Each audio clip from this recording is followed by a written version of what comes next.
Bonjour à tous. Ça fait sacrément plaisir de vous voir là aujourd'hui.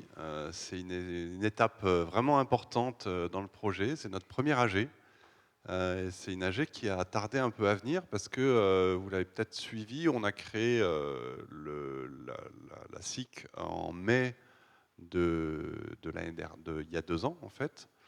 Et quand on crée comme ça une entreprise en cours d'année, on a le choix de soit faire un premier exercice court, c'est-à-dire jusqu'à la fin de l'année, soit de faire un exercice long. Et donc là, notre premier exercice, il fait 22 mois, ce qui est un peu le maximum qu'on puisse faire. Mais du coup, ça a fait 22 mois plus le temps de clore le bilan, de convoquer l'Assemblée générale. Enfin, plus de 2 ans entre la création de l'entreprise et la première Assemblée générale ordinaire. Et pourtant, dans une coopérative, l'Assemblée générale, c'est vraiment un moment très important. Donc voilà, on y est enfin et je suis assez ému et touché en plus de vous voir si nombreux aujourd'hui. C'est un peu la question depuis le Covid, les AG ont du mal à se remplir et là c'est vraiment chouette de vous avoir tous là. Donc pour nous c'est une étape importante parce que vous le savez, hein, même si l'aspect le plus visible du projet WinCop c'est le vent et la décarbonation, on a choisi de faire un projet qui pousse un petit peu tous les curseurs, donc à la fois sur le côté écologique avec les décarbonations et à la fois le côté social parce que on prévoit vraiment d'être très exigeant sur la vie sociale, la façon dont on embauche les marins et Dieu sait que dans le monde maritime il peut y avoir des dérives sur ce sujet-là, mais aussi sur l'aspect économique du financement, mais aussi du fonctionnement démocratique du projet au travers de ce statut coopératif de SIC qui est la raison pour laquelle vous êtes là aujourd'hui. Donc en fait, cet AG, c'est vraiment comment dire, un point d'étape très important pour le lancement, même si on a eu des groupes de travail, quelques moments en webinaire et des rencontres, mais voilà, là c'est vraiment un moment de vie démocratique forte pour le projet. Donc voilà, pour ça on est vraiment très content. Je vais vous dire, rappeler, bon je l'ai déjà raconté quelques fois, mais l'historique du projet quand même, ce qui nous amène ici, parce que si on a créé l'entreprise il y a 2 ans, le projet il a plus de 4 ans. Alors, c'est difficile de trouver vraiment le point zéro, mais en tout cas, le moment où j'ai appelé Niels pour la première fois, on ne se connaissait pas du tout avant, c'était en automne 2020, donc ça va faire bientôt 4 ans. Moi, j'avais cette idée, j'avais ce besoin de transporter mes épices qu'on importe de Madagascar. Et on a été mis en contact par un ami commun. Et voilà, moi, à cette époque-là, j'étais encore dans l'idée d'acheter un bateau d'occasion à quelques centaines de milliers d'euros et puis voilà, de tenter quelque chose, quoi. Et puis quand j'ai appelé Niels, il m'a dit ça tombe super bien, on est sur un projet, mais on commence à réfléchir avec Julien Noé d'Enercop à faire un projet coopératif et tout ça. Et donc on a commencé à discuter ensemble. Et puis petit à petit, mon petit projet d'acheter un bateau d'occasion à 300 000 euros s'est transformé en gros projet de faire une compagnie maritime avec plusieurs bateaux à 30 millions de pièces. Donc ça a changé un petit peu. Et on est passé par plusieurs étapes. Dès là, il a fallu définir la taille du bateau et on a grimpé petit à petit depuis un petit bateau, puis un moyen bateau, puis voilà, là on arrive à un bateau de 90 mètres. On a été autour de 50 au début, il y a une version à 60, puis on a hésité, je crois, autour de 80. Finalement, ça s'est stabilisé à 90. Tout ça pour trouver un point d'équilibre financier, hein, parce que la taille du bateau change vraiment. Donc ça a été les premières étapes. Et puis une fois qu'on a défini ça, on a lancé le financement. Et voilà, on a voulu faire ce pari de faire un financement le maximum citoyen. Et vous avez vraiment répondu à la demande, hein, à la fois en nombre de personnes, mais aussi en montant collecté. Je pense que ça a donné un vrai élan au projet, parce que il faut dire que même si ça s'est amélioré, financer une coopérative, ça reste compliqué parce que comment dire, la rentabilité n'est pas très forte et les investisseurs classiques, ils sont pas forcément très chauds. Et là, quelque part, entraîné par votre bonne volonté à vous, et il y en a quand même beaucoup qui sont venus. On vous les présentera un petit peu tout à l'heure. Donc voilà, il y a un mouvement qui se fait, et je pense que c'est vraiment toute la force de, de ce collectif qu'on crée tous ensemble.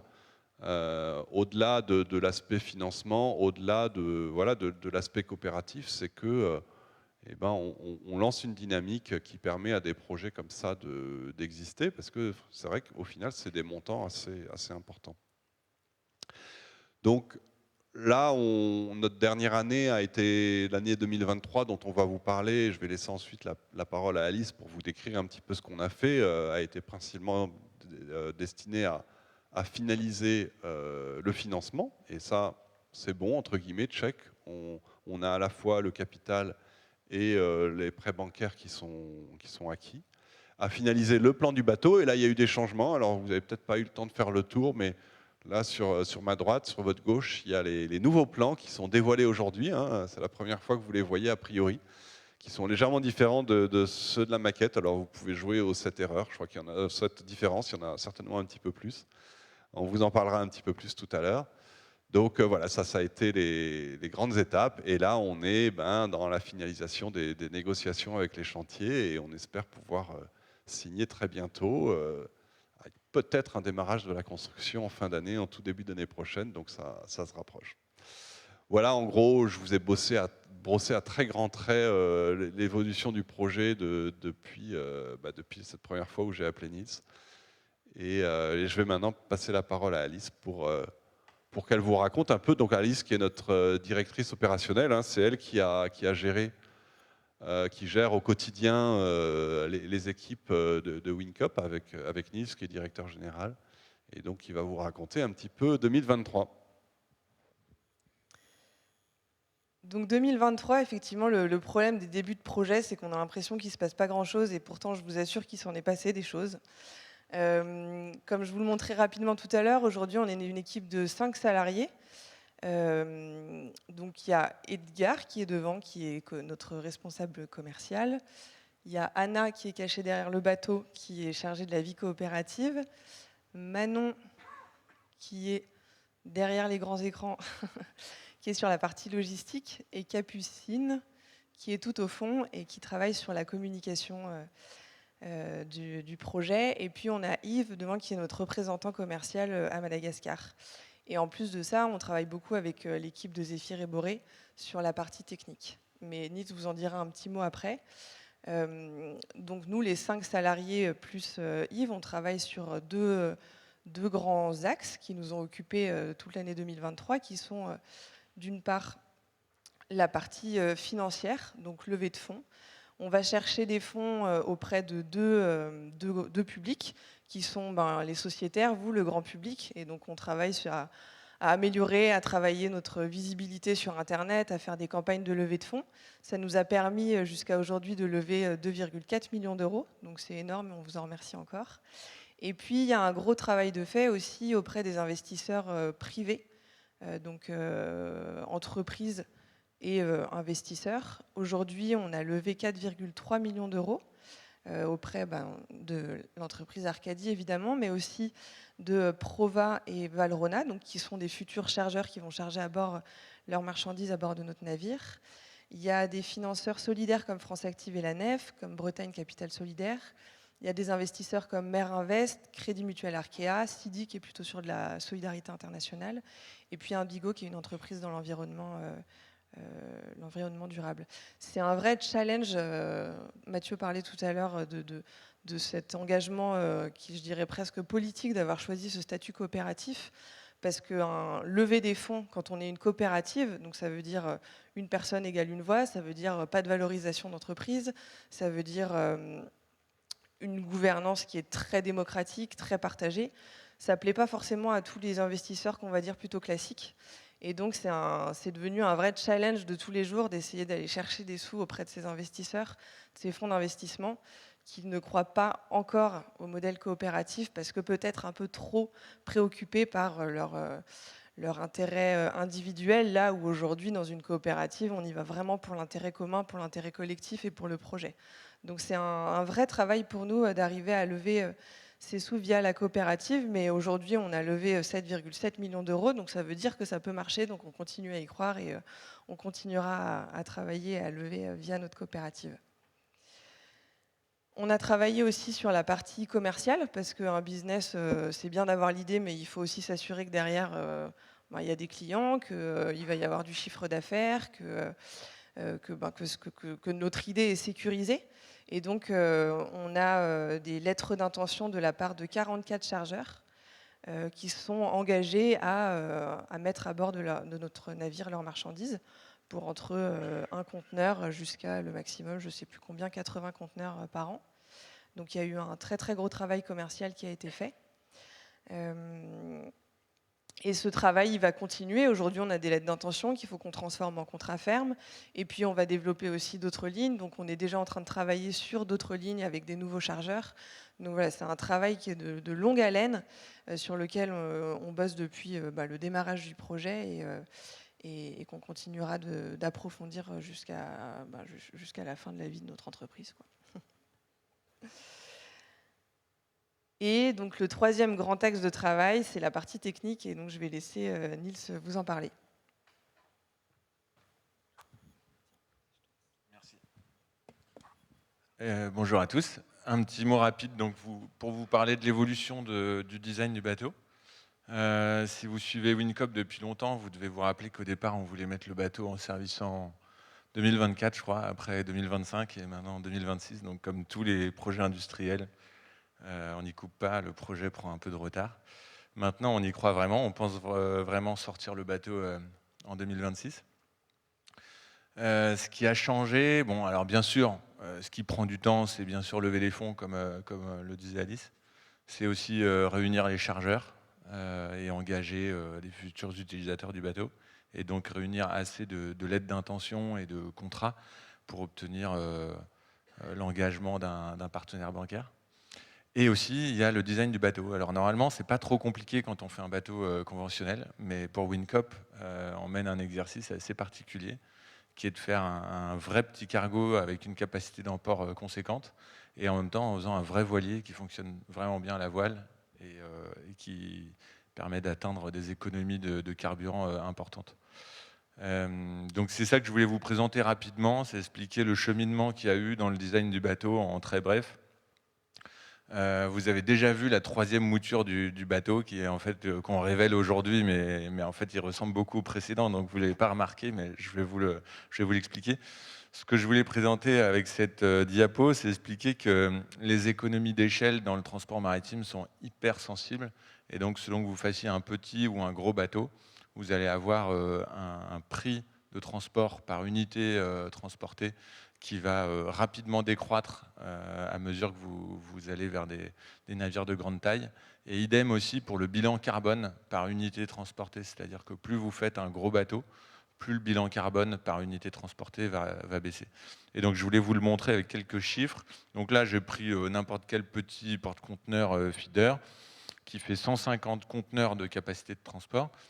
Un bateau comme ça coûte à peu près 11 000 $ par jour à exploiter. Donc dans ces 11 000 $, il y a tout, hein. Il y a le remboursement du bateau à la banque, il y a le salaire des marins, l'entretien technique lissé sur l'année. Et puis, ça consomme environ une quinzaine de tonnes de carburant par jour. Maintenant, si on le compare aux plus gros navires du monde, enfin parmi les plus gros, il y en a des encore un petit peu plus gros, mais voilà, un bateau de 22 000 conteneurs, il va consommer 250 tonnes de carburant par jour, et puis ça coûte à peu près 230 000 $ par jour. Alors ce chiffre-là, il était vrai il y a quelques mois. Aujourd'hui, je ne sais pas combien on est, mais voilà les ordres de grandeur. Et donc c'est intéressant de voir que quand on passe de l'un à l'autre, on multiplie par 146 la capacité de transport, tandis qu'on multiplie uniquement par 16 la consommation de carburant et uniquement par 20 le coût d'exploitation. Donc vous comprenez bien la dynamique et à quel point plus on agrandit le bateau, plus rapidement on baisse le bilan carbone et on baisse le prix. Donc tout ça pour expliquer la raison pour laquelle nous on a itéré et on a agrandi le bateau progressivement.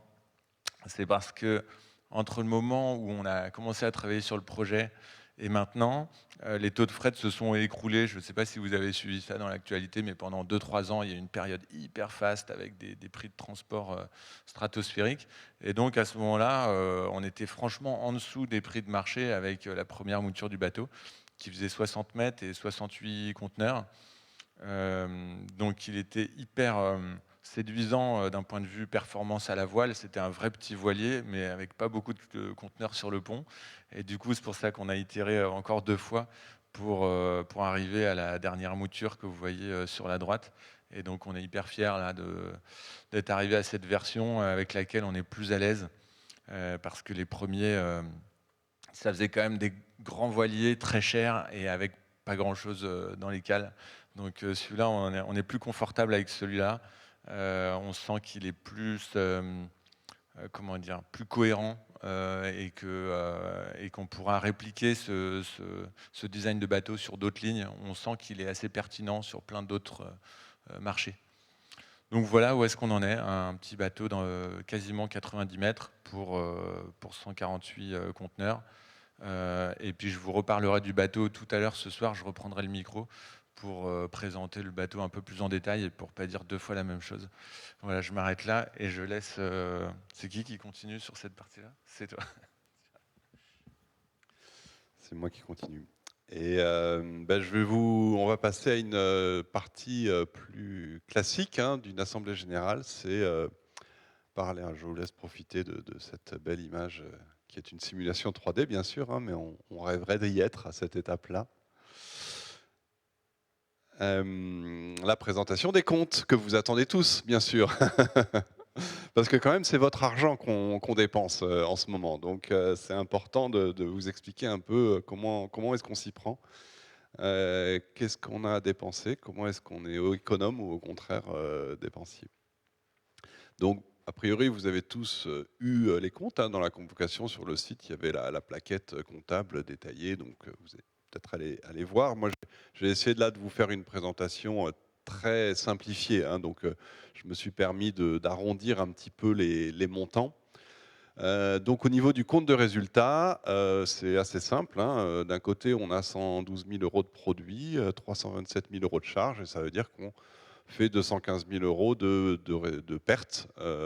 Donc sur un exercice long, c'est quasiment 2 ans. Sachant qu'en plus, même si on a commencé, l'entreprise a été créée début mai, en fait, on a récupéré un certain nombre de dépenses qui avaient été portées en amont par Zéphyr et Boré avant qu'on crée l'entreprise. Donc en fait, c'est plus de 2 ans d'activité.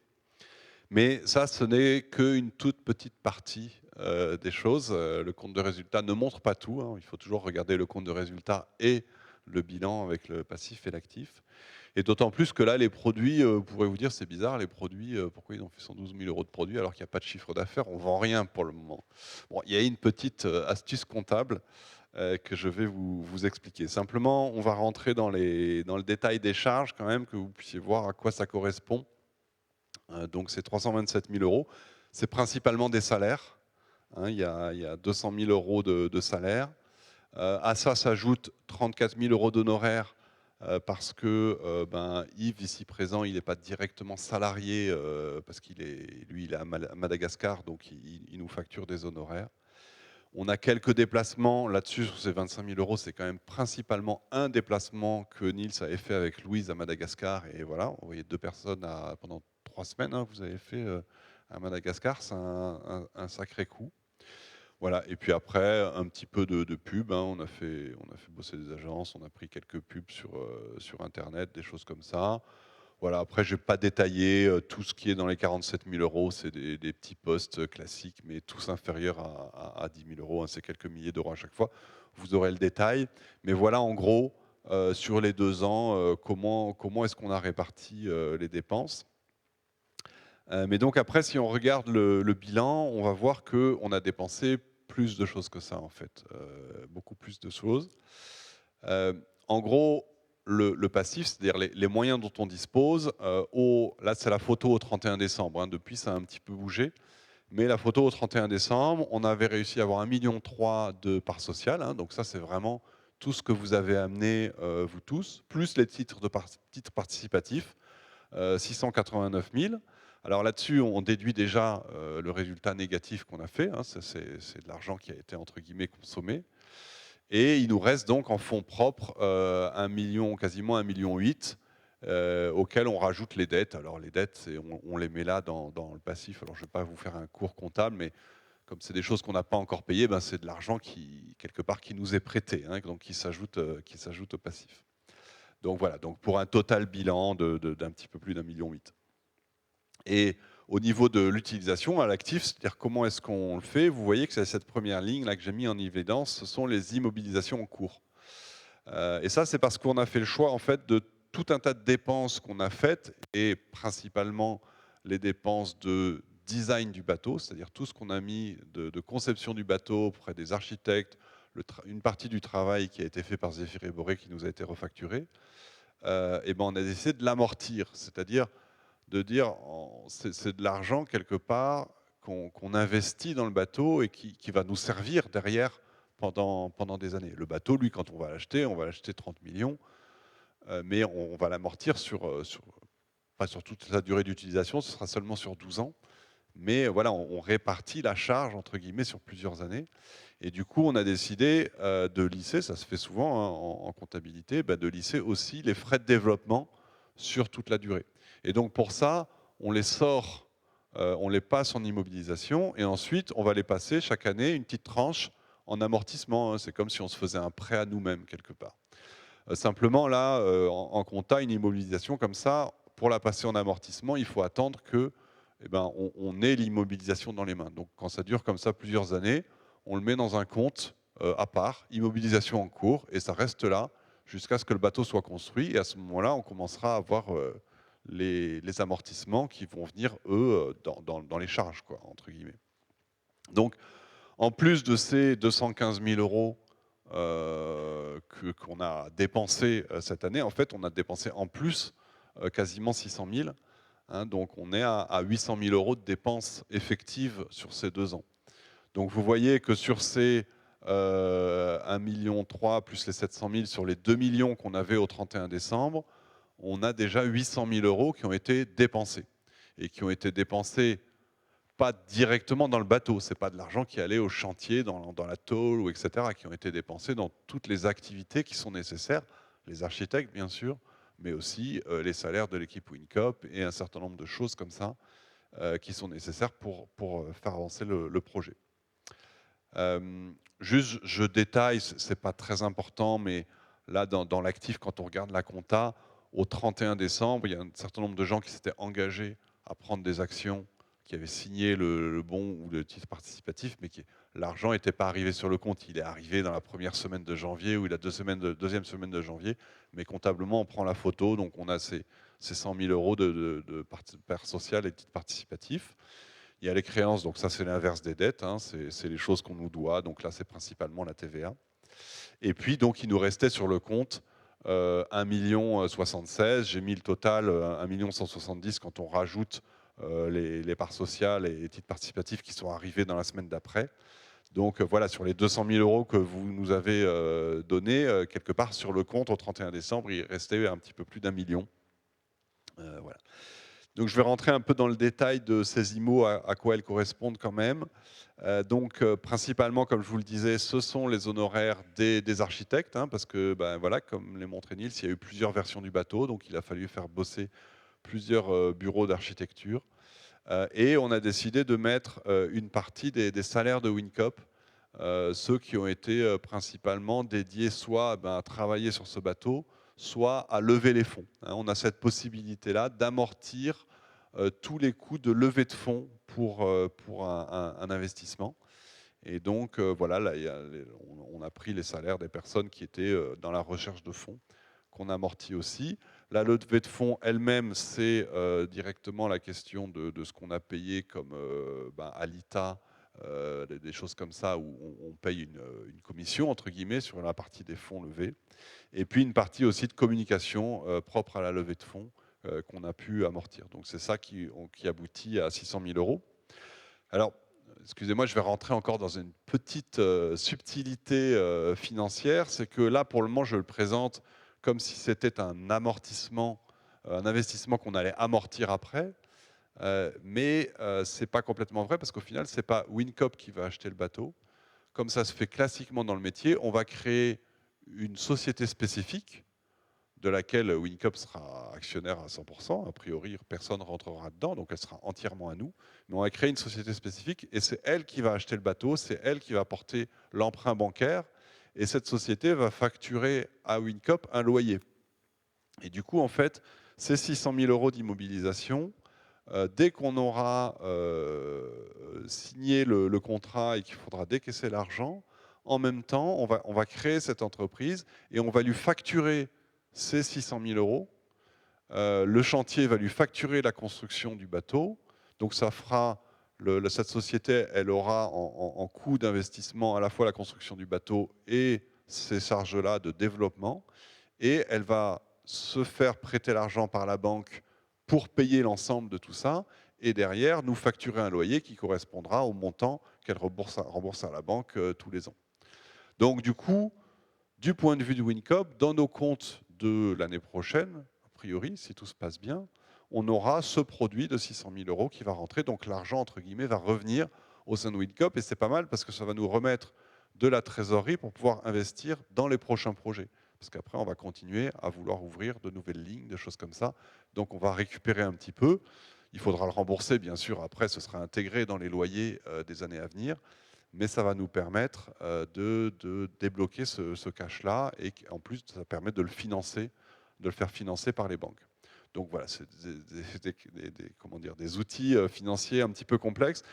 Mais je pensais que c'était important, voilà, parce que quand on vous dit participer, on vous a surtout dit, voilà, soyez co-armateur, apportez de l'argent pour acheter le bateau. Et c'est important qu'on vous explique qu'acheter le bateau, c'est pas seulement effectivement le bateau, mais c'est un certain nombre de choses autour. Moyennant quoi, je trouve qu'on a quand même été assez frugal dans notre fonctionnement, parce que si on met de côté donc cette partie investissement dans le bateau, avoir dépensé que 200 000 euros de frais de fonctionnement purs, entre guillemets, en 2 ans, c'est pas mal. Et ça fait qu'on est très, très confiant sur les 2 ans qui nous restent à attendre encore avant d'avoir notre premier vrai chiffre d'affaires. Parce que même si on va certainement dépenser un petit peu plus, il faut qu'on continue à faire grossir un petit peu l'équipe. On dépensera certainement un petit peu plus, mais on reste dans quelque chose de très voilà, raisonnable que vraisemblablement on va pouvoir financer simplement avec la levée de fonds qui continue. Hein. Là encore, depuis le début de l'année, on continue à lever environ 10 000 euros, 8-10 000 euros par mois de parts sociales. On va relancer certainement une levée de fonds à la fin de l'année. Donc voilà, quelque part, tout l'argent qu'on a reçu là, on peut le mettre dans le bateau. Alors tout l'argent qu'on a reçu là, Alice vous a donné quelques chiffres tout à l'heure. Je vais faire un rapide récapitulatif sur la levée de fonds, hein, parce qu'on vous balance des chiffres dans tous les sens. En gros, donc, on a eu une première levée de fonds qui était sur l'ITA et uniquement destinée à vous, avec en plus le capital initial hein, qui a été mis par les fondateurs, où on avait en tout 1,3 million de parts sociales et donc quasiment 700 000 de titres participatifs pour environ 2 millions. Donc ça, c'était la levée de fonds. Non, il y a une erreur dans le titre, c'est la levée de fonds 2022. Ah oui, non, ça c'est 2022-2023. Donc c'est celle qu'on a fait fin 2022 et celle sur l'ITA et celle qu'on a fait 2023 sur CopHub. Donc ça, c'est l'ensemble de la levée de fonds vraiment sociétaire et c'est l'argent, entre guillemets, qui est venu sur notre compte. Hein. On l'a vu dans le bilan, c'est l'argent qu'on a vraiment touché. À côté de ça, donc ce dont parlait Alice tout à l'heure, c'est que on a fait la tournée des popotes, des investisseurs, et eux, on leur a pas demandé de décaisser l'argent, on leur a juste demandé de signer ce qu'on appelle une term sheet, hein, c'est-à-dire une lettre d'engagement en disant, ben voilà, quand vous aurez fini le tour de table et que vous aurez besoin de l'argent parce qu'il faudra payer au chantier la première tranche, on décaissera l'argent. Et donc ça, c'est la deuxième phase où on a signé des engagements pour un total de quasiment 4,3 millions. Hein, donc là, principalement des titres participatifs, parce que c'est ceux qu'on rémunère, donc pour les fonds comme ça a été important. Quelques parts sociales quand même, de manière significative, hein, quasiment 500 000 euros de parts sociales rémunérées à zéro. Vous, en tant que particulier, vous avez le crédit d'impôt qui est quand même important, mais eux, ce sont des personnes morales, ils n'ont pas le crédit d'impôt. Donc là, c'est 500 000 euros de gens qui ont mis de l'argent, ils ne gagneront rien dessus. Hein. Quand ils récupéreront l'argent dans 5 ou 10 ans, ils auront juste perdu l'inflation et c'est tout. Donc je pense qu'il faut vraiment saluer cet engagement et saluer les équipes qui ont réussi à faire ça. Et puis on a aussi une ligne prêt, hein, parce que vous avez vu peut-être le logo La Nef dans ce qu'a présenté Alice tout à l'heure. Et il y a aussi France Active qui, eux, nous font un prêt moyen terme qui rentre dans le tour de table. Et donc, ça nous fait... et puis, il y a aussi, je rajoute, ça dépasse le cadre du bilan 2023, mais ce qu'on a levé depuis le début de l'année, vous avez peut-être suivi, on avait notre campagne de titres participatifs qui continuait jusqu'au 31 janvier de cette année. Et donc, il y a certaines personnes qui sont arrivées avec des titres participatifs, y compris en janvier, plus ce que je vous disais, hein, les 10 000 euros de part sociale par mois qu'on continue à toucher depuis. Donc là, j'avais fait ce calcul-là il y a quelques jours. On avait déjà 400 000 euros sur 2024. Donc, ce qui nous fait un total de 6,7 millions. C'est le chiffre qu'annonçait Alice tout à l'heure de lever. Donc ça, a priori, avec les prix qu'on anticipe sur le bateau actuellement, c'est très large. On a vraiment tout à fait de quoi payer le bateau, plus les frais annexes, hein, parce qu'en plus des frais de développement, il y a des frais de suivi de chantier, il y a un certain nombre de choses comme ça. Mais c'est déjà une sacrée réussite et une sacrée satisfaction dans une coopérative d'avoir levé 6,7 millions en 2 ans. Il n'y a pas beaucoup d'autres exemples de succès aussi rapide. Alors ça fait 7 millions d'euros, mais le bateau, il fait quand même 30 millions. Hein, donc il manque encore un petit peu d'argent. Et c'est là qu'on fait appel aux banquiers. Et là aussi, on a eu énormément de chance avec 2 banques qui ont vraiment cru dans le projet. On a même eu le choix entre 2 banquiers. Et on en a choisi une qui nous a confirmé il y a quelques jours son accord sur le prêt. Et on est très heureux d'avoir aujourd'hui une représentante de cette banque. Et je vais laisser Nils la présenter et l'accueillir sur scène. Ah bah ouais, mais il faut bien noter quelques petites surprises quand même.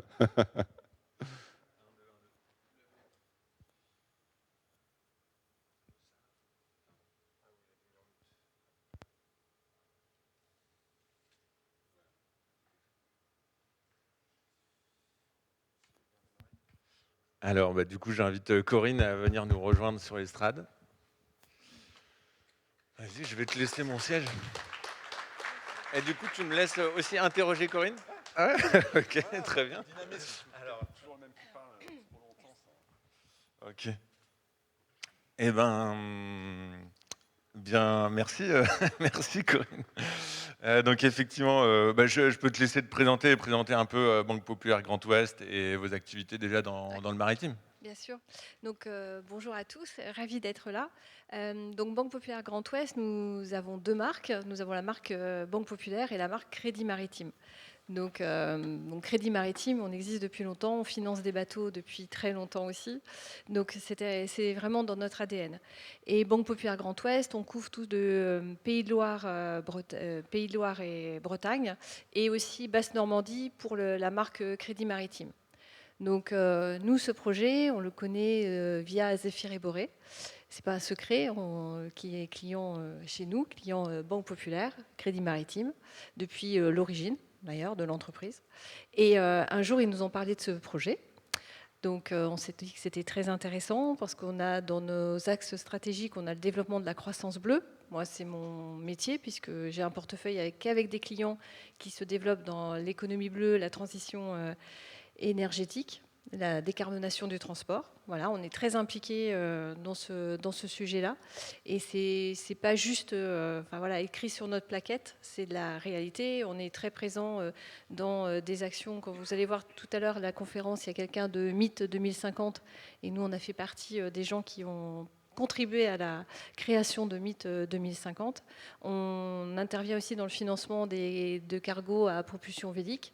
Et quand Zéphyr et Boré nous ont parlé de WinCop, moi je me souviens de la présentation, on avait été à Paris avec mon collègue qui aurait bien voulu être là mais qui ne peut pas aujourd'hui, Jean-Philippe Krogenek.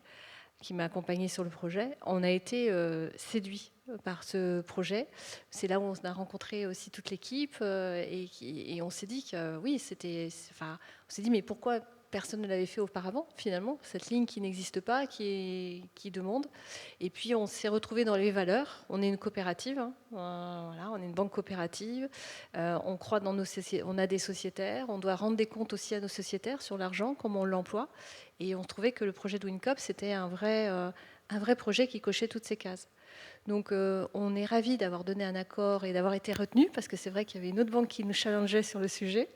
On a essayé d'être très près du projet, de prendre souvent des nouvelles, de l'accompagner.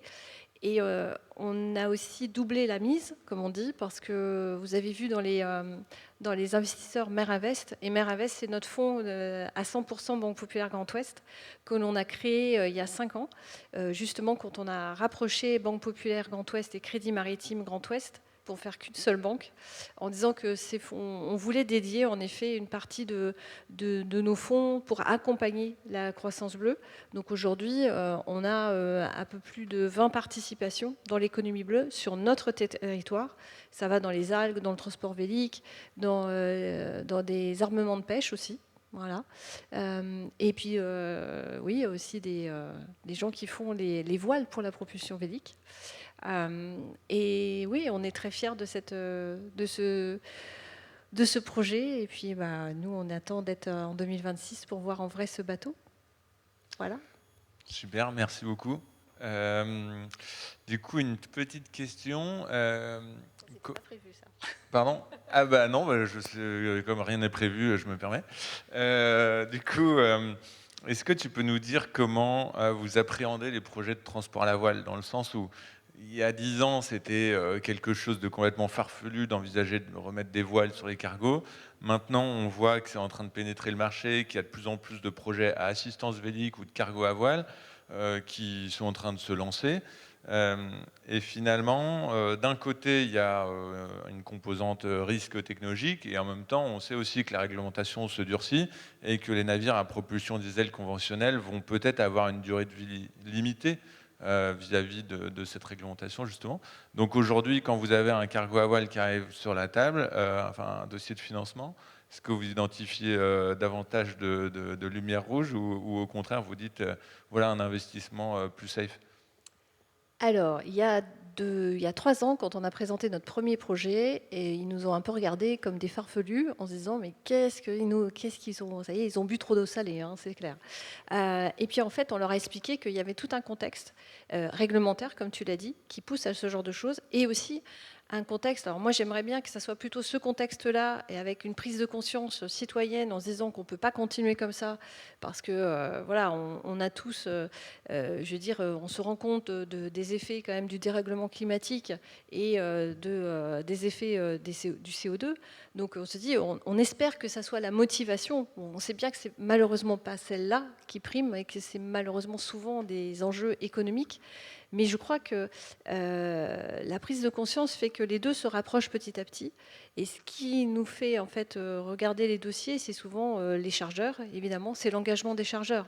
Parce que si on n'a pas les chargeurs qui vont confier de la marchandise, il n'y aura pas de modèle économique. Donc oui, aujourd'hui, c'est l'engagement des chargeurs qui fait qu'on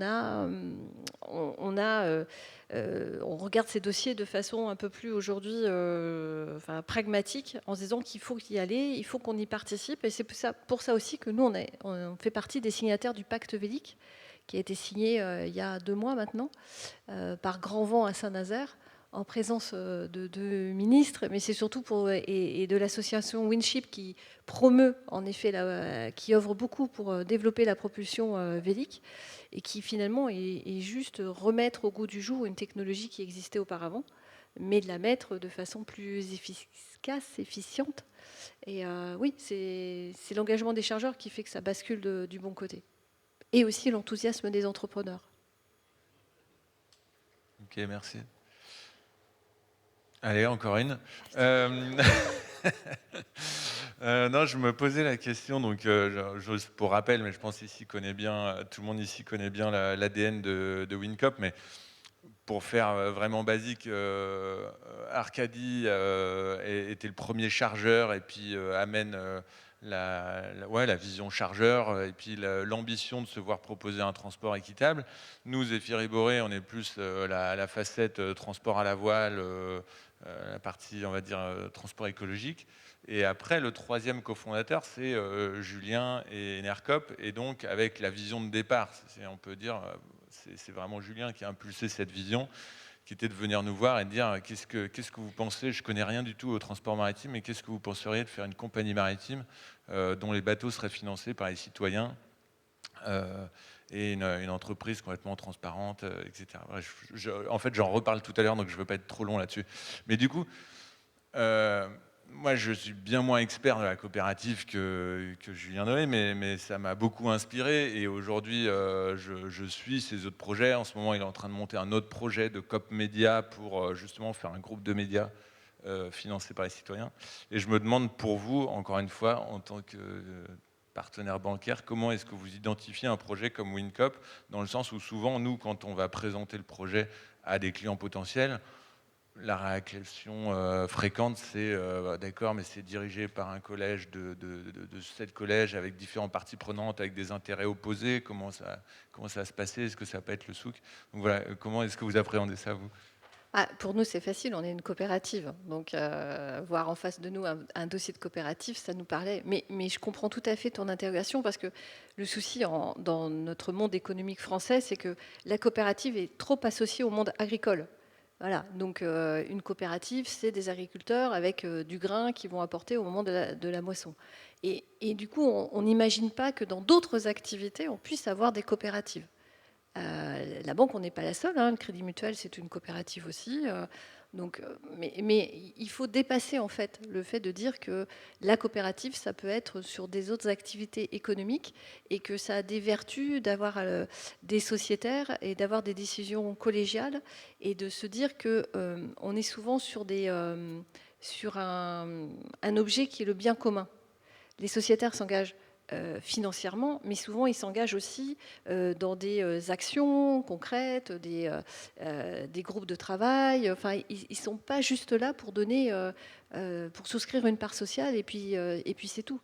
Et ils nous challengent beaucoup sur des questions de dire mais oui, concrètement, mais vous faites quoi? Enfin, l'argent, ok. Comme je disais tout à l'heure, vous mettez sur vos plaquettes que vous êtes RSE, voilà, mais concrètement, qu'est-ce que vous faites? Eh bien, par exemple, concrètement, on va leur dire, voilà, on a financé un cargo à propulsion vélique d'une coopérative pour créer une ligne qui n'existe pas, où il y a un vrai besoin. Et en plus, ce prêt, il va être totalement vert. Parce que je ne l'ai pas dit tout à l'heure, mais c'est vrai que ça va être une première, ça va être le premier financement d'un bateau vert.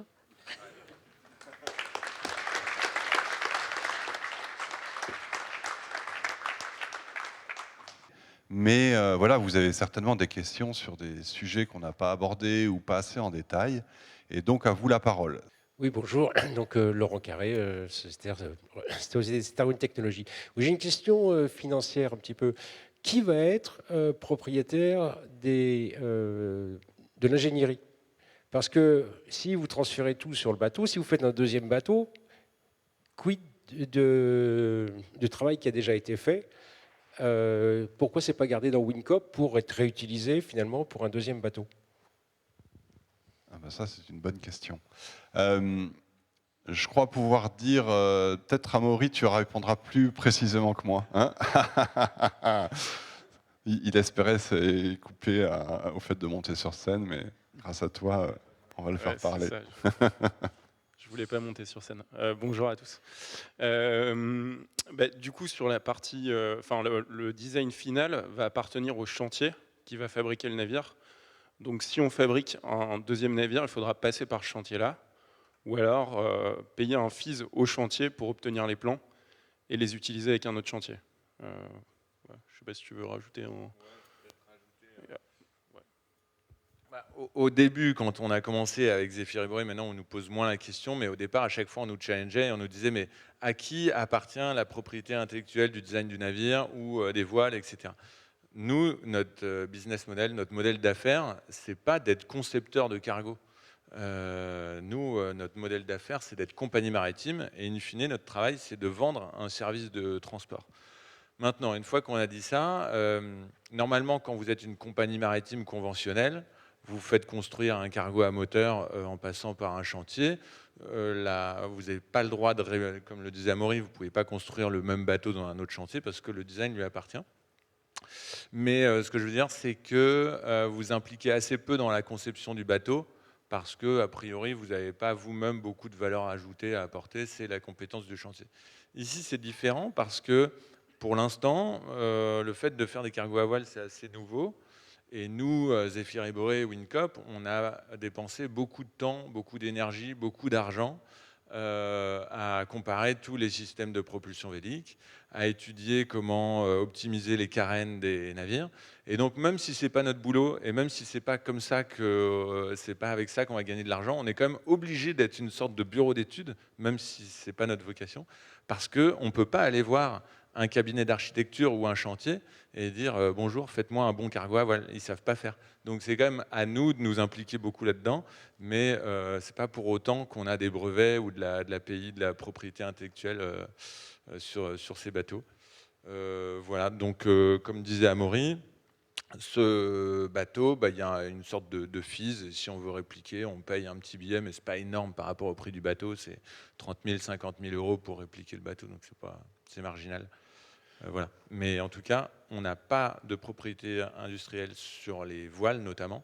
Et on est bien content avec ça, parce qu'en fait, chaque fabricant de voiles doit essayer de vendre son modèle. Et nous, on est bien content d'être client et de pouvoir, selon les navires, opter pour un type d'aile, un type de voile, un type de kite, etc. Mais après, c'est vrai que c'est 600 000 euros là, qu'on va facturer à la société qui sera propriétaire du bateau. Encore une fois, la société, ce sera une filiale à 100% de Wincop, donc c'est quasiment nous. Mais si on veut construire un deuxième bateau sur une autre ligne et qu'on décide de le mettre dans une autre société, on fera une économie quand même quelque part de cette partie-là, parce qu'il y a tout ce travail, nous en amont préparatoire, on ne va pas le faire deux fois bien sûr.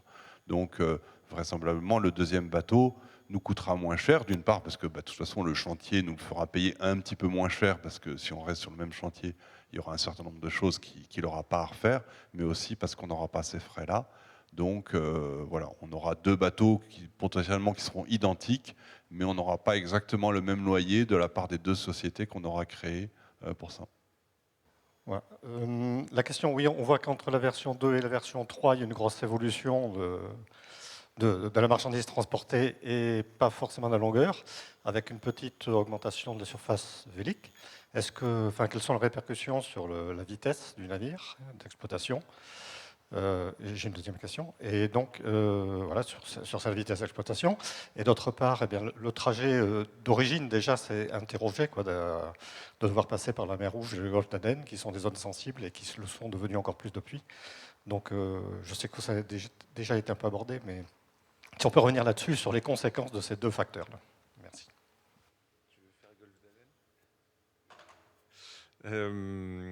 Alors... donc le bateau il est un petit peu plus large, on embarque un tiers de conteneurs en plus et puis on charge un petit peu plus en pontée, donc pas sûr de bien comprendre la question, mais vous voulez dire finalement il est moins bon à la voile, quoi. Finalement à taille égale on charge plus de conteneurs. Alors c'est vrai, et en fait vous avez deux tendances contradictoires. D'un côté vous avez effectivement une surface vélique à peu près égale pour un déplacement qui est augmenté, donc des performances un peu moindres à la voile. Et d'un autre côté, vous avez un effet très fort dont j'ai parlé tout à l'heure, qui est l'économie d'échelle. Plus vous mettez de conteneurs à bord, plus le nombre de tonnes que vous aurez consommé à la fin de la journée, vous le divisez par un plus grand nombre de conteneurs, et donc votre bilan carbone il s'améliore. Et donc cette tendance-là l'emporte largement. Donc c'est un peu frustrant de se dire on a fait un moins bon voilier, mais il est plus écologique, mais c'est la réalité des choses. Non, par contre, la vitesse, on la fixe pas comme ça. En fait, la vitesse, on la garantit. On garantit le fait qu'on va opérer le bateau à 9 nœuds. Maintenant, c'est 9. Ouais. Dans les derniers modèles, on est passé à 9 parce qu'on consomme quasiment la même chose à 8 et 9. Ah bah, ça permet je suis content de venir à AG, j'apprends des choses. Donc, la courbe de consommation d'un bateau, bon, c'est une exponentielle, mais tant que vous allez à une vitesse faible, un peu comme en voiture, vous consommez à peu près la même chose quand vous allez à 70 km/h et à 80 km/h. En revanche, une fois que vous passez à 130, là, la courbe se tend un petit peu. Ben là, c'est pareil pour le bateau. Donc c'est pour ça qu'on mise sur 9, parce qu'on consomme vraiment la même chose qu'à 8. Et donc, je me suis perdu en route du coup.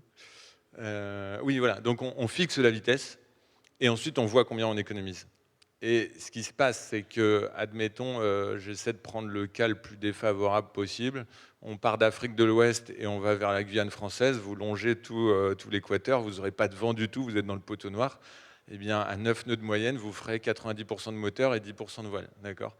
Le cas qui nous intéresse, Europe, Madagascar, il y a des zones avec des vents très favorables et d'autres zones avec des vents un peu moins bien. Et donc, on arrive à environ 60% d'économie, 60% de propulsion à la voile et 40% moteur. Et maintenant, ce même bateau, on décide de partir de Lorient et de l'exploiter vers New York et de faire Lorient-New York tout le temps. On est sur une ligne hyper favorable en termes de stade de vent.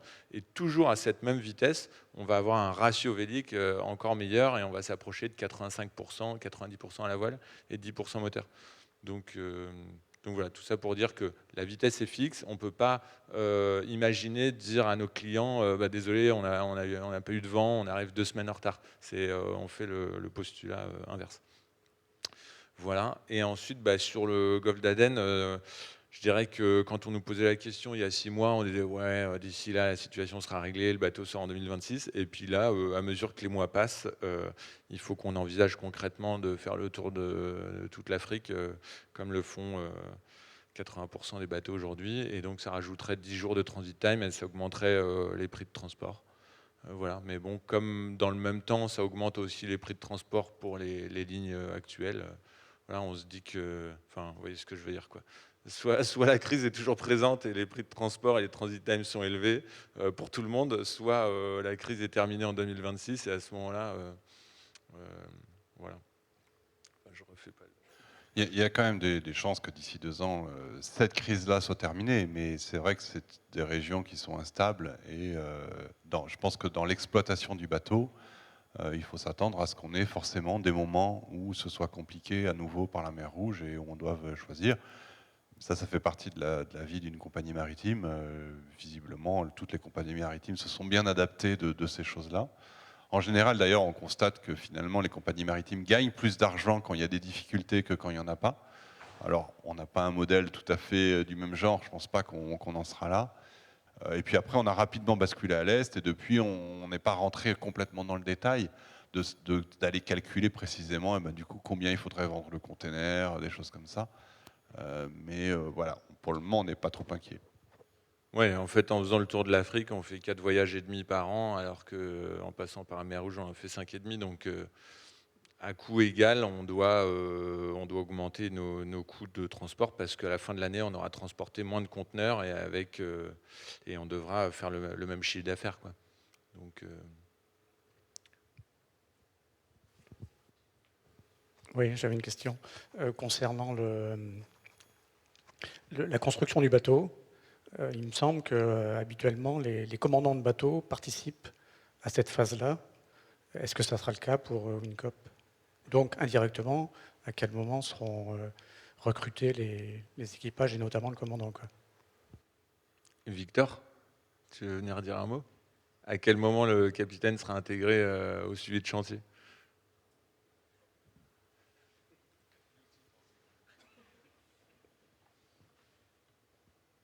Est-ce que le commandant ou les 2 commandants de WinCop seront associés à la construction du bateau? Vous m'entendez? Ouais. Assez rapidement. L'idée, c'est de les intégrer même dès le départ. Enfin, c'est de faire en sorte que l'équipe de suivi de chantier soit intégrée dès cette phase-ci, en fait, avant la signature avec le chantier, pour que quand ils suivent la phase de conception du bateau, ils sachent pourquoi on a négocié l'aspect technique de cette façon. Et en général, les navigants, eux, ils arrivent 2 mois avant 2-3 mois avant la livraison finale du bateau. En fait, c'est vraiment au moment où le bateau il prend vie, où les équipements s'allument, on commence à faire les essais des différents équipements, et puis pour les essais en mer. et puis ensuite pour le retour chantier vers le lieu d'exploitation du bateau. Donc je dirais 3 mois avant, on a le capitaine et le chef mécanicien qui arrivent sur site. Donc le bateau à ce moment-là il est déjà à l'eau et l'équipage complet, ils arrivent 2 semaines avant la livraison finale. Et par contre en permanence, à partir du moment de la signature jusqu'à la livraison, on a une équipe de suivi de construction qui est là et qui reste du début à la fin. Et souvent c'est des anciens chefs mécaniciens et des anciens commandants. Ça répond bien à la question. Ouais. Et ces personnes-là, en général, ils prennent donc des superintendants, c'est ceux qui gèrent les navires depuis la terre.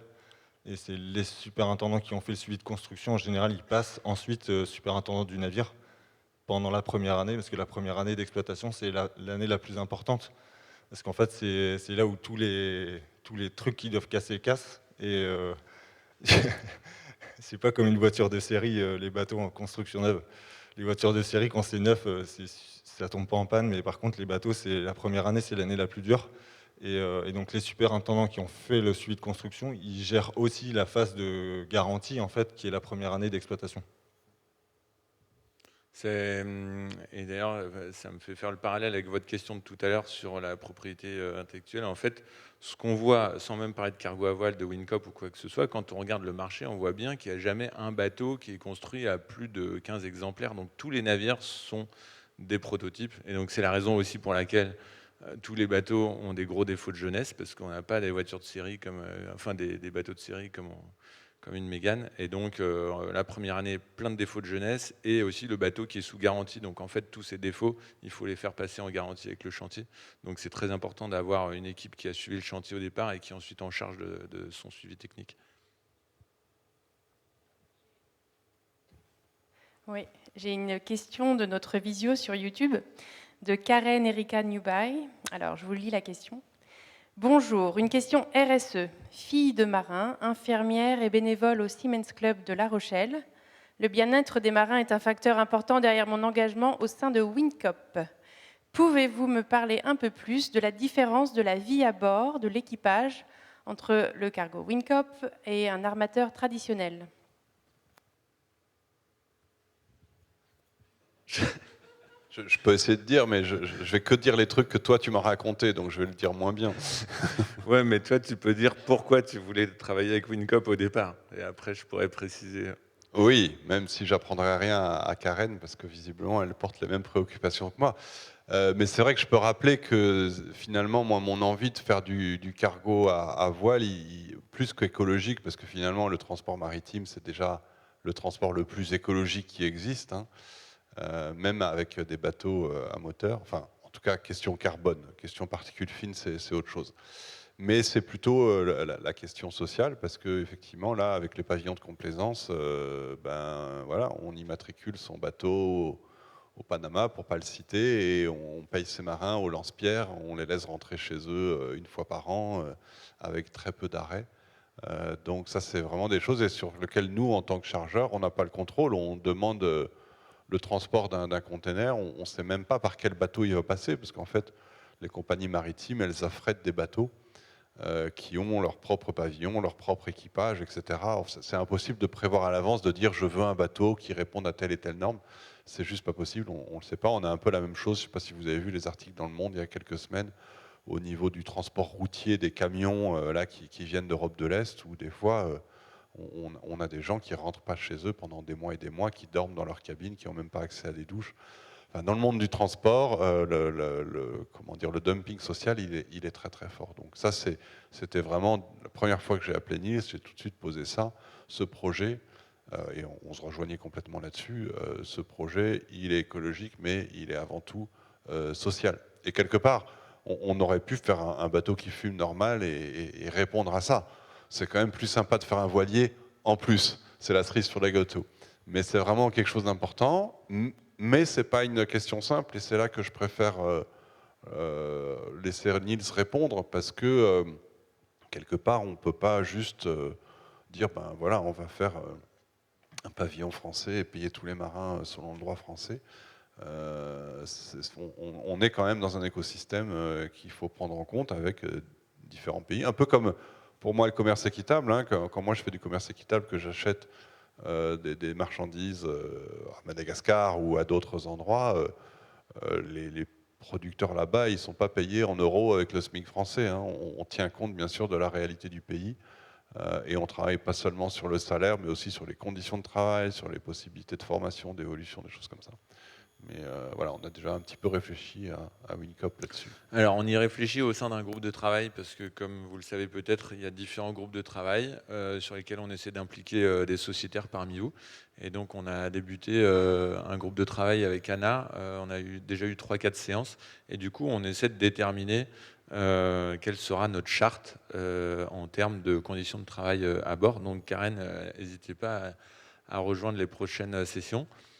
Moi, en tant qu'ancien marin, enfin, en fait, je ne pense pas détenir la réponse complète à votre question, mais à date, mon opinion sur la question, c'est que là où il y a le plus à travailler, finalement, c'est sur le dumping social. C'est-à-dire qu'aujourd'hui, sur les navires, on va embaucher quelques officiers, en tout cas sur les compagnies européennes, quelques officiers européens, et ensuite, toute la maestrance et tout l'équipage, essayer d'embaucher des marins qualifiés et les moins chers possibles.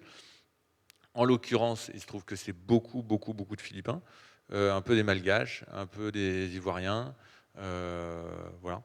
Et donc, ces marins-là, je trouve que la plus grande violence sociale qui est dans le shipping, c'est les rythmes d'embarquement, c'est-à-dire que c'est des gens qui peuvent naviguer 6 à 9 mois sans s'arrêter et sans toucher terre. Et après, qui vont avoir des périodes de congés. En fait, de toute façon, ils n'ont pas de congés payés du tout. Donc, en général, ils rentrent, ils passent un peu de temps à terre, parfois 1 mois et demi, 2 mois, puis ensuite, ils repartent 9 mois. Donc, de toutes les navigations, toutes les discussions que j'ai pu avoir avec des matelots philippins, bah, à chaque fois, ils sont assez émus quand ils en parlent et ils disent qu'ils travaillent dur pour que leurs enfants n'aient pas la même vie. Mais voilà. Donc, je pense que là où WinCop peut agir le plus, c'est déjà en limitant la durée des contrats. Et donc, le parti pris qu'on a décidé de prendre chez WinCop, et c'est tout récent, hein, en fait, c'est issu des groupes de travail, c'est de garantir les mêmes durées maximum d'embarquement, quelle que soit la nationalité, et de ne pas considérer qu'un marin malgache, sous prétexte qu'il est malgache, parce qu'il y aura des malgaches sur le bateau, vu qu'on fait France-Madagascar, de ne pas considérer qu'un marin malgache, il naviguera 6 mois parce qu'il est malgache, tandis qu'un Français fera que 2 mois. Donc, l'idée, c'est de tendre vers du 2 mois à bord, 2 mois à terre et viser 3 mois maximum. Après, s'il y a une impossibilité logistique, parfois ça peut arriver qu'on fasse 3 mois et 10 jours, mais dans l'idée, c'est ça le point de départ. Une fois qu'on a fait ça, à mon sens, on a fait une grosse partie du travail parce que dans le shipping, personne n'est sous-payé. Globalement, même les marins des pays défavorisés ont comme des salaires assez corrects. Donc là-dessus, c'est pas là-dessus qu'il y a un énorme travail à mener. Ensuite, c'est plus les conditions de travail, le fait de juste d'acheter des pièces de rechange pour le bateau, en fait, tout simplement, de ne pas exploiter les gens à bord, de pas avoir des bateaux en sous-effectif et de ne pas surmener l'équipage. Ça, c'est le deuxième effort. Et puis le troisième, ça peut peut-être vous faire sourire, mais c'est la nourriture. On est tous très attachés au repas à bord. Et quand on est dans une compagnie qui vise un budget de $9 par jour et par personne, c'est un peu dur de passer 2 mois à manger du Lidl tout le temps. Tandis que là, avec WinCop, on voudrait voir si on peut avoir de la nourriture moins carnée, parce que souvent les ravitaillements se font via des ship chandlers, des grosses chaînes en fait d'approvisionnement qui vont vous servir du poulet au chlore d'Amérique du Sud et des oignons de Nouvelle-Zélande, et toute la bouffe est vraiment pas super. Et on mange tout le temps de la viande et de la mauvaise viande. Donc là, l'idée, c'est de voir si on peut faire plus de végétariens, plus de quali, plus de bio. Mais pour l'instant, on n'y est pas encore. Enfin, c'est pas qu'on n'y est pas encore, mais c'est qu'on n'a pas encore vraiment mené ce travail.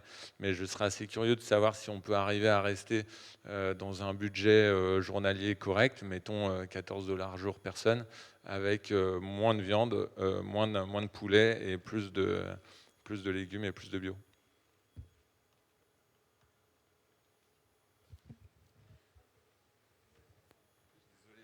Une petite question, merci à Pierre, sociétaire WinCop. Dans la série un peu transition écologique, sur les panneaux, on voit qu'à l'aller de France à Madagascar, il y a les produits que Madagascar importe, de l'habillement, etc. etc. alors, est-ce qu'il y a une réflexion éthique sur ça? Parce que l'importation, c'est un gros problème. Bon, je sais qu'on devait passer par Mayotte. Là, j'y étais récemment. Il y a 85% de produits importés, produits alimentaires importés. À Madagascar, je ne sais pas. Mais donc, est-ce qu'on a une réflexion éthique par rapport à ce qui est, disons, transporté d'Europe à Madagascar, ou est-ce que c'est juste les transporteurs? Parce que là aussi, c'est les mêmes transporteurs, c'est d'autres transporteurs. La réflexion sur les marchandises qu'on allait transporter dans Wincop, elle s'est posée dès le début, effectivement. Et c'est vrai que quand on a commencé à discuter avec Niels, notre rêve, c'était de faire un bateau qui serait que biopartenaire. Biopartenaire, c'est un label de commerce équitable qu'on a participé à créer avec Arcadie. Et on a fait donc la tournée des popotes de tous les gens qui ont ce label-là pour se dire ah, on aimerait transporter que des marchandises bio-équitables, ce serait le rêve. Et on a fait un peu le tour. Le problème, c'est qu'on est dispersé aux quatre coins de la planète et que c'était difficile avec un seul bateau d'aller. C'était trop compliqué. Donc, on s'est dit, on se fixe sur Madagascar, et parce que c'est là où on a les plus gros volumes pour Arcadie, et où en plus il y avait cette histoire de ligne directe manquante dont on savait que ça pourrait nous aider. Et du coup, on s'est posé la question, jusqu'où on va? Est-ce qu'on réserve que des marchandises bio? Est-ce qu'on va un petit peu plus large? Est-ce que voilà, et rapidement, on s'est rendu compte que ce serait impossible de fixer nous-mêmes des règles là-dessus, parce que ça nous forcerait ensuite à auditer les clients, à aller vérifier ce qu'ils nous disent, etc. Et on s'est dit qu'en fait, ce n'était pas notre combat à nous, ça c'est le combat du consommateur de faire ça. Nous, bien sûr, on ne transportera pas d'armes, on ne transportera pas de pesticides, enfin, il y a bien sûr un certain nombre de lignes rouges qu'on ne franchira pas. Mais après, notre vraie mission, c'est de décarboner le transport et de le rendre plus humain du point de vue des marins. Et pour réussir ça, il faut que notre modèle économique fonctionne, donc on arrive à remplir le bateau. Et donc on a fait ce choix-là de dire, bon, on va transporter, y compris des choses qui peuvent paraître un petit peu bizarres, même si dans l'exemple que vous donniez, la question effectivement des marchandises qui vont vers Madagascar et qui vont remplir peut-être les supermarchés malgaches avec des produits français, avec des yaourts français, ce qui est un petit peu bizarre. On est quand même dans le cas d'une île qui peut difficilement produire tous les produits. Hein. C'est compliqué, surtout avec un climat qui est particulier. Ils ne peuvent pas tout faire. Et donc, comme toutes les îles, elles sont quand même pas mal dépendantes de l'importation. Alors, nous, par exemple, à Madagascar, on travaille beaucoup avec tous nos producteurs dans toutes nos filières équitables, de les amener à avoir leur propre riziculture pour être capable de produire leur propre riz, parce que ça pousse très bien à Madagascar, parce que sinon, comme dans beaucoup de pays d'Afrique, ils se nourrissent principalement de riz importé d'Asie, et là on marche sur la tête, ça n'a pas de sens. Donc il y a des choses qu'on essaye de faire là, nous en tant que chargeurs, en tant que personnes investies dans des filières à Madagascar. Et c'est vrai que si on devait transporter du lait UE déclassé ou des pilons de poulet sous les coûts du marché qui écrasent la capacité des producteurs locaux à pouvoir vendre leurs marchandises, ça me ferait mal. Je pense qu'on va essayer d'éviter ça au maximum, mais encore une fois, on n'aura pas, nous, la compétence de déterminer très précisément, d'aller auditer les chargeurs, etc. Donc, ce qu'on s'est dit et ce qu'on a marqué dans les statuts derrière, c'est que on va privilégier les produits bio-équitables, et donc on espère au bout d'un moment pouvoir refuser des clients parce que le bateau sera plein et qu'on aura mis en premier les marchandises qui sont vraiment chouettes. Mais c'est vrai qu'on a besoin de remplir le bateau dans les deux sens, et donc c'est vrai que parmi les chargeurs là, avec lesquels on est signé, on a Super U qui fournit des supermarchés à Madagascar et qui peuvent représenter un fond de cale important. Et voilà, on a signé avec eux, on n'a pas la liste de tous les produits qui seront transportés dans les containers, hein. Ça sera bien sûr des produits très multiples. Mais je pense que ça pourra être pour nous l'occasion de discuter un petit peu avec eux quand ils nous auront fourni la première liste, d'aller challenger un petit peu là-dessus. Je pense qu'il y aura des discussions. Il faudrait qu'on prenne une dernière question avant de passer au vote, me disait Alice. Ah oui, c'est vrai que ça passe vite. Vous en avez déjà posé une.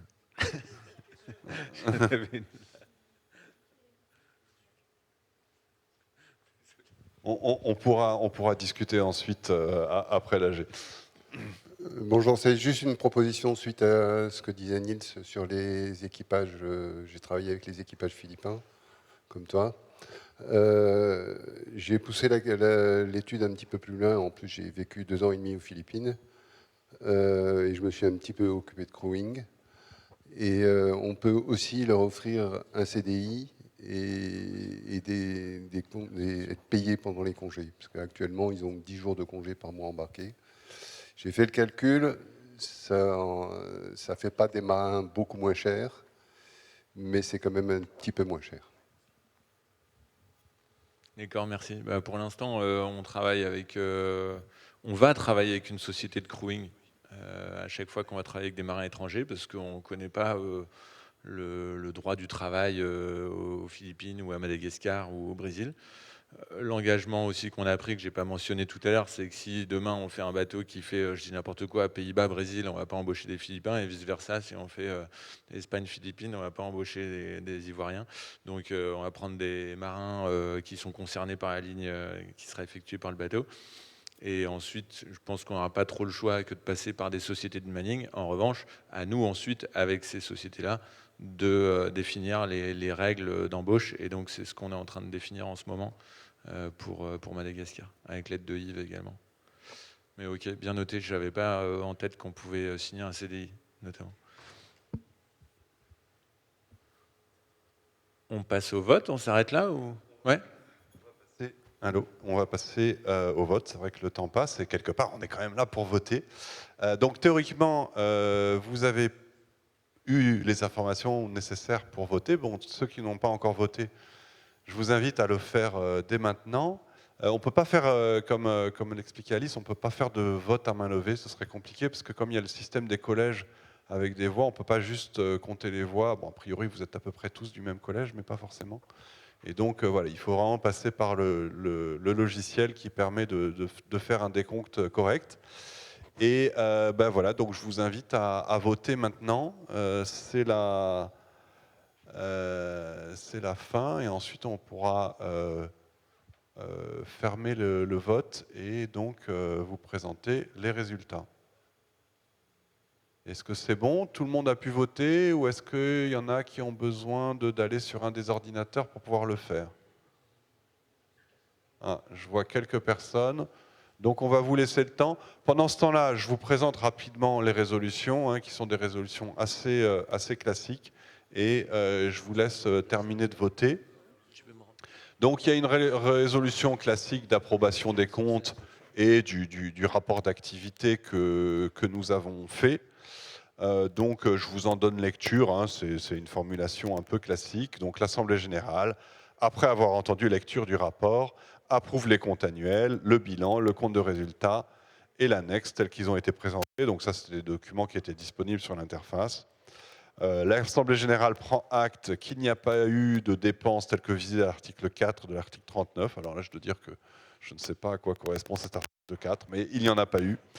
Et en conséquence, elle donne pour l'exercice clos le 31 décembre 2023 quitus de leur gestion aux membres du conseil d'administration pour la bonne exécution de leur mandat au titre de l'exercice écoulé. Voilà, ça c'est la première résolution pour laquelle vous aviez à voter et pour laquelle vous êtes donc encore en train de voter. Ensuite, classiquement, il y a décision d'affectation du résultat. Alors, quand on fait un résultat positif, on a le choix. Quand on fait un résultat négatif, il n'y a pas beaucoup le choix. Ça va directement dans le report à nouveau. Donc, mais c'est quand même une résolution. Donc, un poste de report à nouveau pour un montant donc, de 215 440 €, qui va donc se mettre dans le report à nouveau tel qu'on l'a indiqué. Donc, ça, résolution classique aussi.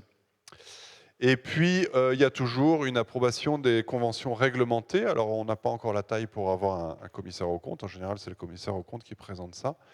Mais là, on l'a fait. Et donc, on a une convention réglementée, c'est celle qui nous lie à Zéphyr et Boré. Vous le savez, les conventions réglementées, c'est quand un membre du conseil d'administration ou un des organes de gouvernance est lié aussi par un contrat financier avec l'entreprise.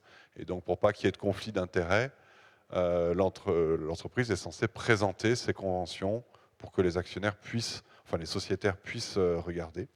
Donc là, on a, bon, je ne sais pas si vous voulez, je ne vais pas forcément tout vous lire, hein, mais en gros, nous, pour tout ce qui est partie technique, lien avec les architectes, réflexion, etc., on n'a personne au sein de Wincop de salariés, de techniciens de la construction navale. On s'appuie entièrement sur les équipes de Zéphyr et Boré pour ça. Il y a plusieurs personnes qui travaillent, principalement déjà les membres du conseil d'administration. Pour leur tâche de membres du conseil d'administration, ils sont bénévoles, mais ensuite, des fois, ils agissent en tant que, en tant que techniciens. Et puis donc en plus donc d'Amaury, de Niels et de Victor, on a aussi Simon qui nous aide beaucoup, qui est leur architecte maison, et puis aussi d'autres membres de l'équipe de Zéphyr et Boré. Et donc pour ça, ils nous facturent régulièrement à Wincop là-dessus. Donc c'est ça qui est la convention, et donc c'est ça qui a donné lieu sur ce premier exercice, donc quasiment 2 ans, à 233 000 € de facturation, laquelle facturation a été entièrement mise en amortissement en cours, hein, c'est ce que je vous expliquais tout à l'heure. Donc ça, c'est la première convention, donc il n'y en a qu'une, et c'est celle qu'on approuve, qui est l'objet de la 3e résolution, pour laquelle vous êtes en train de finir de voter. Et ensuite, on a une élection d'une administratrice. Alors donc là, c'est la seule chose qui sort un petit peu de l'ordinaire. Il n'y en a pas forcément tous les ans, mais là, c'est un des moments importants pour nous, parce que jusqu'à présent, le conseil d'administration était constitué des administrateurs qui avaient été nommés dans les statuts au début. Hein. Quand on crée une société, il n'y a pas d'élection au moment où on la crée. C'est simplement les personnes qui créent la société qui font partie du conseil d'administration jusqu'aux élections. Donc là, c'est la première fois qu'on a une élection au conseil d'administration. Et en plus, où c'est une élection où on fait rentrer un représentant d'un nouveau collège. Hein. C'est-à-dire que jusqu'à présent, on avait parmi les collèges représentés au conseil d'administration les porteurs de projets, les fondateurs, les salariés, hein, sous la personne d'Alice qui était représentée. On avait aussi les chargeurs avec François qui est ici, qui est représentant de la société Arcadie. Moi, je suis dans le collège fondateur, donc le collège des chargeurs est représenté. Et aussi le collège des partenaires stratégiques. Ça, c'est Zéphyr et Boré, qui est notre partenaire stratégique. On a absolument besoin de lui pour que le projet se fasse, et donc qui est aussi représenté. Et voilà, j'en oublie pas, ce sont les collèges qui étaient représentés. Et là, on va rajouter un nouveau collège, celui des contributeurs bénéficiaires. Donc, en gros, vous tous, hein, ça représente toutes les personnes qui vont bénéficier, qui ne sont pas des clients directs comme le sont les chargeurs, mais qui seront des clients indirects, c'est-à-dire que potentiellement, vous serez amené un jour à acheter des produits dans votre magasin bio ou ailleurs qui auront été transportés par bateau. Et donc ça, c'est le collège des contributeurs bénéficiaires. Et donc, jusqu'à présent, on n'avait pas de représentants, et c'est pour ça qu'on a fait un appel à candidature. On a reçu 10 ou 11 belles candidatures qu'on vous a présenté. Alors c'est vrai que c'est toujours un peu frustrant, moi je le sais quand je vote dans d'autres coopératives comme ça, de devoir choisir une personne qu'on ne connaît pas entre 10 personnes avec quelques lignes de description. Voilà, là peut-être la prochaine fois on essaiera de faire quelque chose d'un petit peu plus, de demander aux gens de se présenter par vidéo, je sais pas, enfin ça fait partie des apprentissages de la vie coopérative. Mais voilà, en tout cas, on a pu choisir, vous avez pu choisir parmi ces personnes, et on aura les résultats tout à l'heure. Mais je sens qu'il va falloir se donner un petit peu de temps, parce que je crois qu'on a encore quelques personnes qui doivent voter.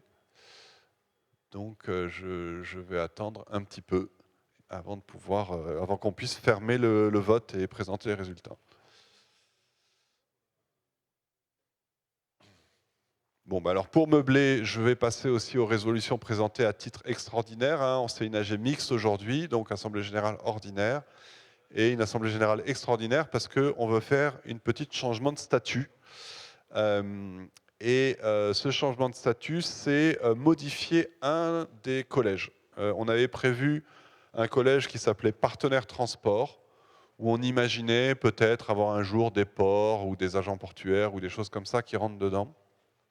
Et finalement, on n'a pas eu beaucoup de signes qu'il y avait des gens intéressés dans ce domaine-là. Et par contre, on a eu des signes de partenaires plus institutionnels c'est-à-dire de collectivités ou de choses comme ça qui sont ou qui voudraient être sociétaires.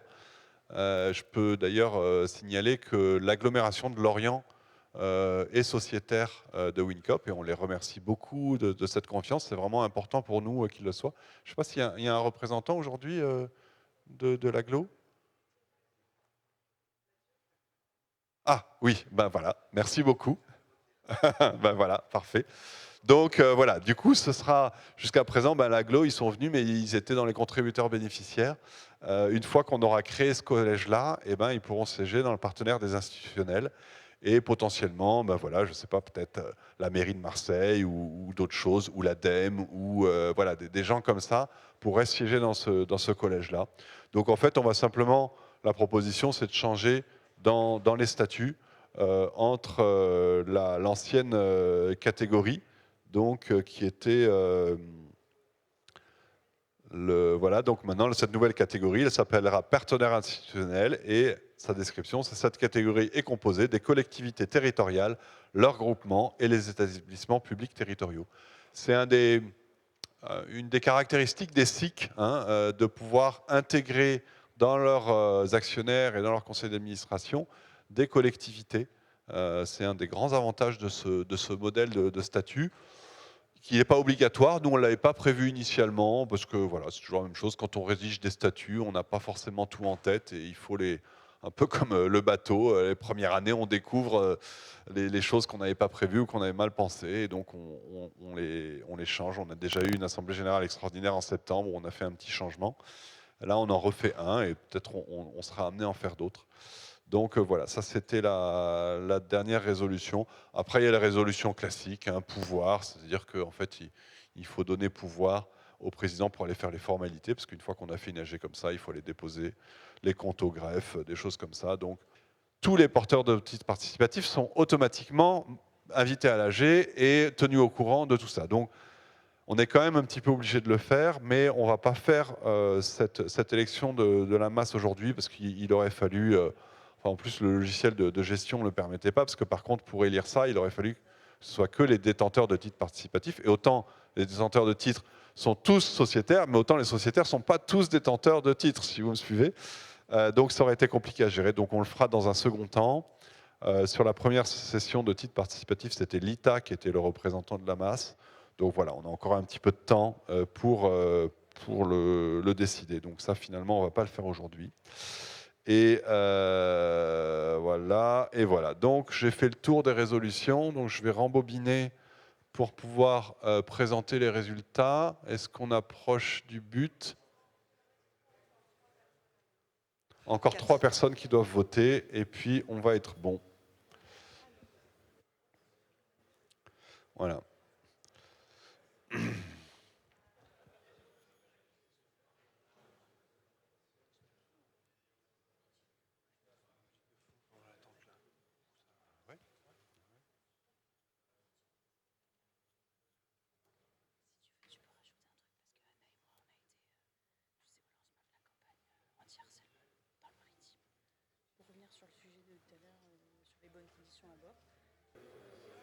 Et voilà, les votes sont clôturés. On a les résultats.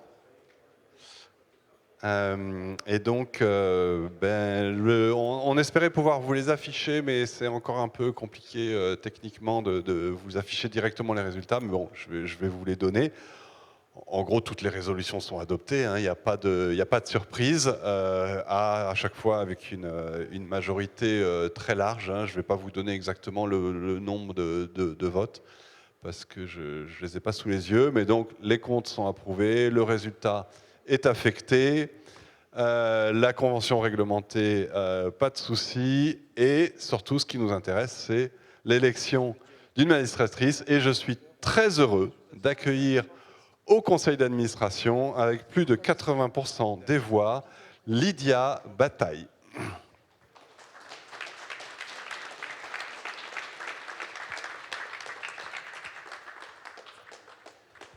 Merci Lydia. Bonjour à tous. D'avoir postulé et d'être là aujourd'hui. On est très heureux. Et ben, je vais te laisser te présenter un petit peu.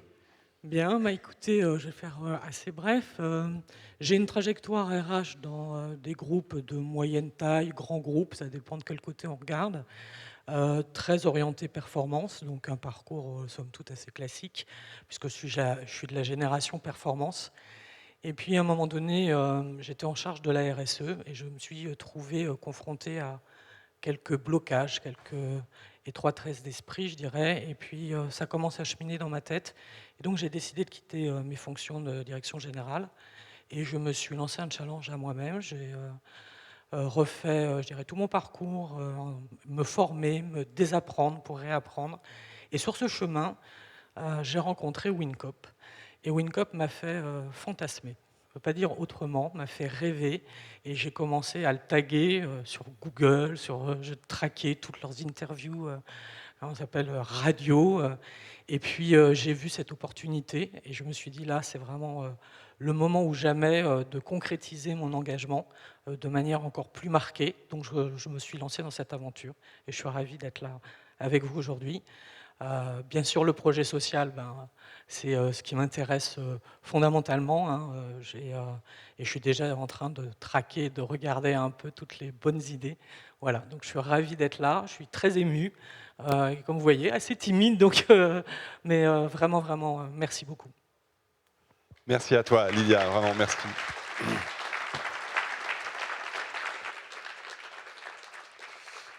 Voilà, donc on était 7, on va être 8 au conseil d'administration. Il reste encore au moins 2 places vacantes pour des collèges qui ne sont pas encore constitués. Il y a le collège des financeurs, donc des personnes des personnes plutôt en général des institutionnels ou des fonds d'investissement qui mettent plus de 100 000 euros. Donc là, comme le tour de table, ils ont signé des lettres d'intention, mais ils n'ont pas encore décaissé l'argent, ils ne sont pas encore sociétaires officiellement, donc le collège n'est pas constitué. Et puis donc ce collège qu'on change là, alors je ne l'ai pas passé, mais la résolution de l'Assemblée Générale Extraordinaire pour créer le collège partenaire institutionnel, il est aussi validé. Donc il n'était pas constitué avant l'AG. Là maintenant, il va être constitué parce qu'on aura au moins une personne avec l'agglo de Lorient qui sera dedans. Et donc, voilà, on va voir, on fera peut-être... on n'a pas encore complètement détaillé le calendrier. Je doute qu'on attende l'année prochaine quand même pour constituer ces collèges-là, mais on va se structurer. Donc on va continuer. Pour nous, ça va être une sacrée étape, un conseil d'administration, parce que là, entre guillemets, on était entre nous, entre fondateurs qui se connaissent, qui travaillons ensemble, etc. Et donc là, on va intégrer une diversité qui va être très intéressante, parce que ça va nous apporter une vision différente sur le projet, des choses intéressantes. Lydia, elle vient avec des compétences RH qui vont être très utiles, mais aussi avec d'autres contacts, d'autres questions, d'autres visions du monde, d'autres façons de réfléchir, de penser, etc. Et voilà, on va continuer à constituer. Donc j'ai vraiment hâte de notre prochain conseil d'administration. Et il va falloir d'ailleurs qu'on vérifie avec toi que tu es dispo à la date qu'on a fixée dans pas très longtemps. Hein. Je crois qu'on a un CA dans 2 semaines, quelque chose comme ça. Donc voilà, et avec ça, je crois qu'on peut dire que notre Assemblée Générale est terminée. On a encore un petit peu de temps pour il me semble qu'on avait encore des questions-réponses là. Ah non, c'était pour les résolutions. Voilà. Est-ce qu'on a encore un petit peu de temps ou bien c'est le temps d'aller manger un petit chocolat et boire un café? 9 minutes avant quoi? Oui, avant la fin, mais après on a encore une demi-heure avant la table ronde, c'est ça? Et bien voilà, 9 minutes, ça laisse le temps de prendre une question, hein, même si les votes sont terminés. Est-ce qu'il y a une question brûlante là que vous n'avez pas pu poser? J'en ai une là-bas. Une question générale sur les groupes de travail, le rythme des groupes, parce que c'est vrai que voilà, je souhaite m'impliquer au moins dans un groupe de travail. Du coup, du coup je voudrais savoir voilà, si vous pouvez rapidement présenter les différents groupes de travail et puis qu'est-ce que ça implique. Oui, bien sûr. Je vais demander aux responsables des 3 groupes de travail de venir sur scène pour en parler un petit peu. Capucine, Edgar, et c'est toi, Alice, qui... Anna. Ah, c'est Anna, voilà. Allô.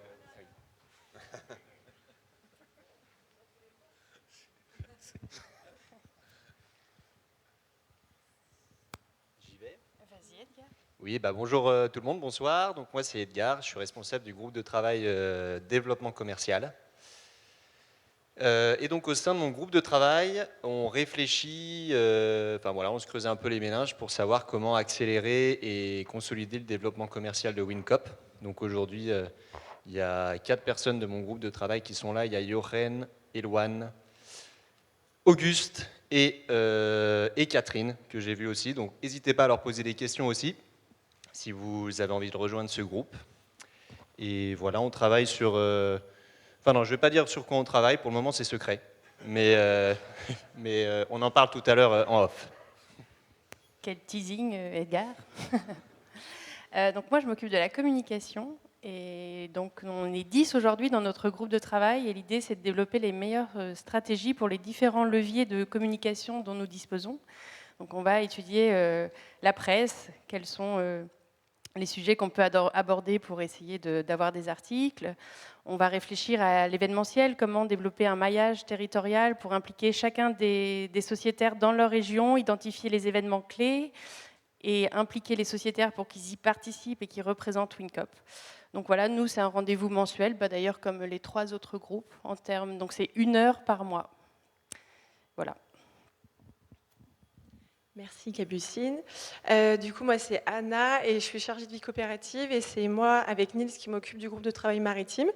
Et donc, on travaille sur les engagements sociaux envers nos marins. Donc, on va faire une charte qu'on fera sans doute signer par nos futurs marins dans le contrat. Ça sera en ligne sur notre site. On essaiera de le diffuser, de le communiquer et d'inciter les autres compagnies maritimes à faire pareil et à s'aider de cette charte. Du coup, là, on est une dizaine aussi. C'est 1 fois par mois. Donc, n'hésitez pas à rejoindre le groupe si vous le souhaitez. Il n'y a pas besoin de compétences particulières. C'est simplement de la bonne volonté et de la curiosité. Et voilà, qu'est-ce que je peux dire de plus ? Là, le prochain GT, c'est la semaine prochaine, il me semble. Et on va travailler sur les VSS, les violences sexistes et sexuelles. Et ça sera un très gros critère qui sera dans notre charte. Voilà, donc j'ai hâte.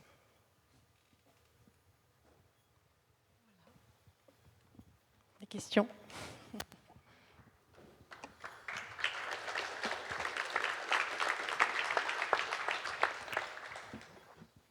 Voilà, merci beaucoup. Sur ce, je crois que... allez, non, si on a encore une place pour une dernière question.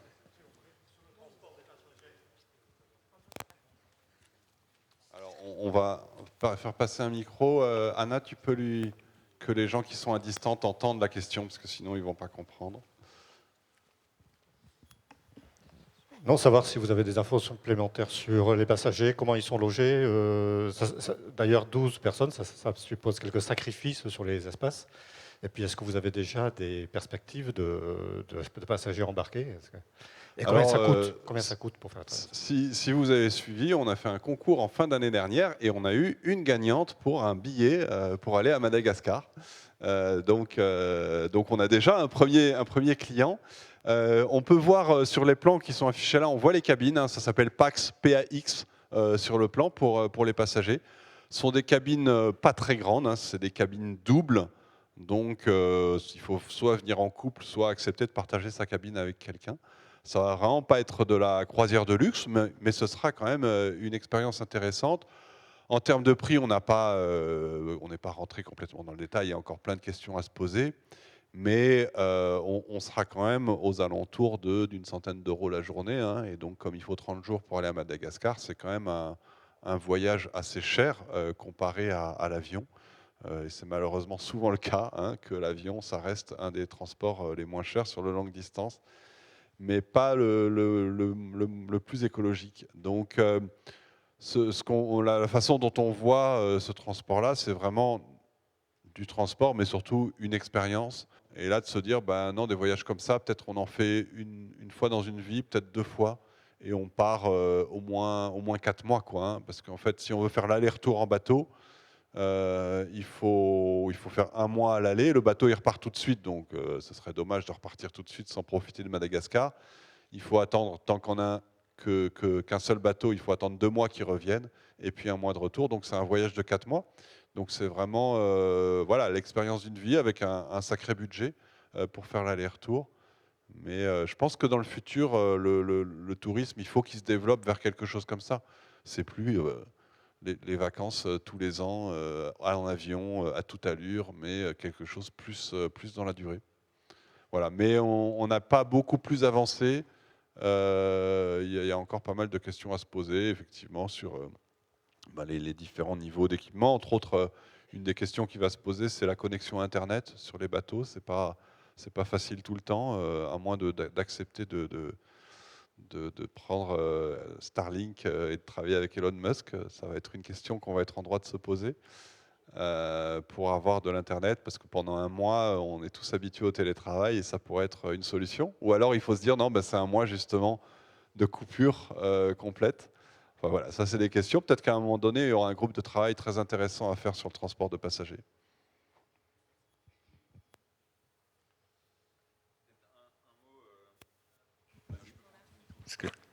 Un mot pour relativiser le prix dont tu parlais.